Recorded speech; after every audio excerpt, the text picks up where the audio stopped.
Imagine a cena. 5 amigos, Lucas, Danilo, Renata, Caio e Joana, viajando por uma estrada sinuosa, perdida entre montanhas cobertas por uma névoa densa e cinzenta. O rádio do carro falha, e o único som é o dos pneus no asfalto molhado. A viagem, que era para ser uma aventura, está prestes a se tornar um pesadelo. De repente, um estouro seco. O pneu furou. Parados no meio do nada, eles descobrem que estão completamente isolados, sem sinal de celular, sem GPS. O pânico começa a se instalar. Caio, sempre o mais prático, sugere que sigam a pé. Não demora muito e eles encontram uma bifurcação. De um lado, a estrada principal. Do outro, uma trilha de terra marcada por uma placa antiga e corroída. Elders Hollow, 7 milhas. E logo abaixo, pintado à mão com um vermelho sinistro, um aviso: não volte. Danilo, tentando quebrar a tensão, solta uma risada nervosa. Marketing de turismo reverso, deve ser isso. Ele brinca. Mas ninguém mais ri. Renata, a fotógrafa do grupo, registra a placa sinistra, enquanto corvos sobrevoam o local, como um mau presságio. Ignorando o aviso, eles escolhem o caminho proibido, entrando na estrada de terra. A primeira e pior decisão de suas vidas acabara de ser tomada. À medida que avançam pela trilha, a atmosfera muda drasticamente.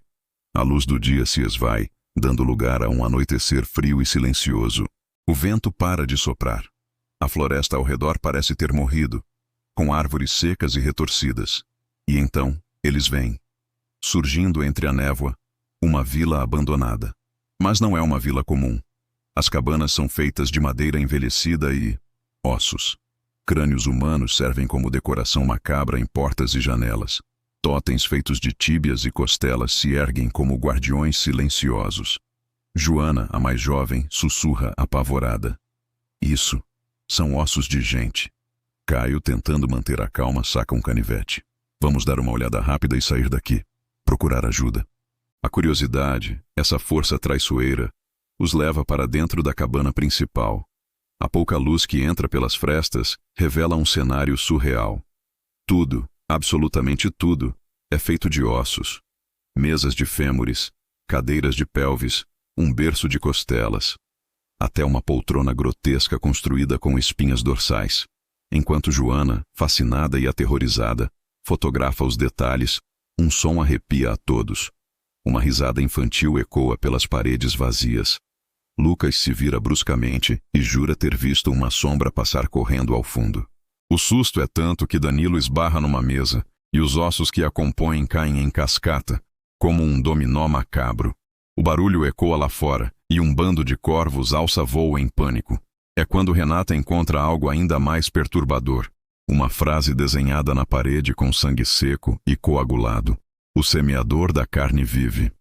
No mesmo instante, um sino artesanal, pendurado na varanda, começa a tocar sozinho. Seu som metálico e fantasmagórico cortando o silêncio. Chega.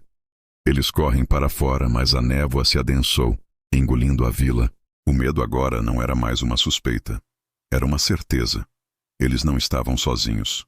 Eles correm desesperados, tentando encontrar o caminho de volta para a estrada. Mas a floresta parece zombar deles. As árvores parecem ter mudado de lugar. O caminho que seguiram desapareceu, transformando a mata num labirinto sem saída. O silêncio da noite é quebrado por sons sutis, mas aterrorizantes. Passos que os seguem, galhos se quebrando logo atrás. A sensação de estar sendo caçado é sufocante. De repente, um grito agudo rasga o ar. É Danilo. Algo o puxou violentamente para dentro da escuridão da mata. Eles veem apenas um vislumbre, um gancho de metal enferrujado, preso ao seu tornozelo, arrastando-o para o negrume. Danilo! Grita Renata impotente. A câmera da nossa mente segue o corpo sendo arrastado até desaparecer completamente. Por um segundo, há um silêncio absoluto. E então, o som mais horrível que se pode imaginar. O barulho seco e nauseante de ossos sendo quebrados, um após o outro. O pânico toma conta. Lucas, Renata, Caio e Joana fogem sem rumo, tropeçando em raízes e pedras, até que caem numa vala profunda e escura. O cheiro é insuportável. Ao se recuperarem da queda, O horror se revela por completo. A vala é um matadouro humano. Corpos desmembrados estão pendurados de cabeça para baixo, seu sangue sendo drenado por canaletas esculpidas na terra. Isso é um matadouro, gagueja Lucas, sem ar. E quando eles olham para cima, para a borda da vala, 3 figuras disformes os observam.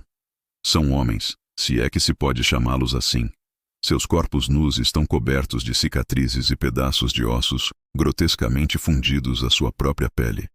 Seus rostos estão ocultos por máscaras feitas de crânios rachados. Meu Deus, eles são... sussurra Renata, antes de ser interrompida. Sem aviso, um deles arremessa um machado. A lâmina voa e acerta o ombro de Joana com um impacto surdo. Caio reage por instinto, atirando com a arma que carregava. O som do disparo ecoa pela floresta, mas parece apenas um estalo diante do horror que os cercava. A caçada havia terminado. Agora, o abate iria começar. A consciência retorna lentamente, junto com a dor. O grupo acorda num lugar que parece saído do inferno. É um celeiro, mas a luz que treme e pisca vem de lamparinas que tingem tudo de um vermelho sangrento. Eles estão amarrados com correntes em mesas de operação, feitas, claro, de ossos. Ganchos enferrujados pendem do teto, e as paredes estão manchadas com sangue seco de incontáveis vítimas. No centro do celeiro, uma estrutura domina o ambiente. O trono de osso. Um assento macabro, construído com espinhas dorsais, mandíbulas e dezenas de crânios, todos olhando para o vazio. E então, ele surge das sombras. A figura que se senta no trono é a personificação do pesadelo. É o semeador. Seu corpo é uma massa de enxertos ósseos, com pedaços de esqueleto costurados e fundidos à sua carne. Seu rosto está oculto sob um crânio humano polido, e em suas mãos ele carrega ferramentas de um açougueiro demoníaco, um martelo pesado e uma furadeira manual enferrujada. Sua voz, quando fala, é como o ranger de pedras. O osso é a semente, a carne é o solo. Ele caminha lentamente em direção a Renata, que se debate inutilmente. Mas Lucas, movido por adrenalina e desespero, percebe que uma de suas mãos está quase livre. Com um último esforço, ele se solta e agarra uma estaca de osso afiada que estava na mesa. Com um grito de fúria, ele ataca o semeador, cravando a estaca em seu peito. O monstro cai, e por um instante, há esperança. Mas então, uma risada gutural e borbulhante ecoa pelo celeiro. O semeador ri enquanto sangue escuro jorra da ferida. Ossos, crescendo de novo. Ele gargalha. Sob sua pele, eles podem ver formas se movendo, ossos se regenerando e expulsando a estaca. É uma criatura que não pode ser morta da forma convencional. Vendo que a força bruta é inútil, Renata tem uma ideia desesperada. Ela chuta uma das lamparinas próximas. O fogo se espalha rapidamente pela palha seca e pela madeira do celeiro. Enquanto as chamas consomem o lugar, eles conseguem se soltar e correm para fora, com o semeador. Agora uma tocha humana, gritando e se contorcendo em agonia atrás deles. A noite de terror finalmente termina. O sol nasce, pintando o céu com cores suaves de laranja e rosa, um contraste brutal com o vermelho do celeiro em chamas. Exaustos, feridos e cobertos de sangue, Lucas e Renata emergem da floresta e chegam enfim à estrada asfaltada. A civilização. Carros passam ao longe. O som da vida normal.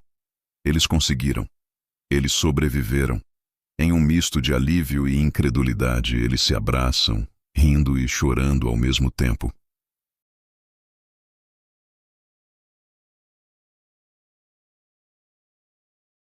O solo fértil para sua colheita macabra. E então, o som final. Distante, mas inconfundível. O som de um martelo batendo em ossos. O semeador estava de volta ao trabalho. Espero que essa história tenha mexido com vocês tanto quanto mexeu comigo. Deixem seus comentários aqui embaixo. Quero muito saber a opinião de vocês. E se gostam de contos que exploram os cantos mais escuros da imaginação, não se esqueçam de deixar o like, se inscrever no canal e ativar o sininho para não perder nenhuma história. Muito obrigado pela companhia e até a próxima.